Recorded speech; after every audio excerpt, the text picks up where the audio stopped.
你们肯定不知道，狂灌发动机哒哒哒一响，有可能就是因为这个胶圈引起。今天告诉你们，狂灌这种气门室盖垫漏油到底有什么危害？第一个危害，这个气门室盖垫漏油的话，会容易引起发电机损坏。这个油滴到发电机这里，发电机是在下面这里，你看这个油滴的这块会引起下面这个发电机损坏。第二个危害有可能引起油耗高还有点火不良，因为这个气门室盖垫老化之后，它中间这个活化塞胶圈啊。这个一般也是同等寿命的，这个老化之后，这个也会老化，所以导致它漏油到活化塞上面。如果它油漏到活化塞上面之后，就容易引起活化塞点火不良、油耗高、动力差。所以我们换气门室盖垫的时候，一定要记得换这个活化塞胶圈。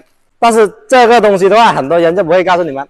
很多人换气门室盖垫的时候，他没有换这个胶圈，那么这个胶圈不换的话，有可能就会引起VVT 的异响，因为这个胶圈它容易老化的时候，容易从旁边这里泄压。泄压这就会导致气门异响，导致 VVT 的异响。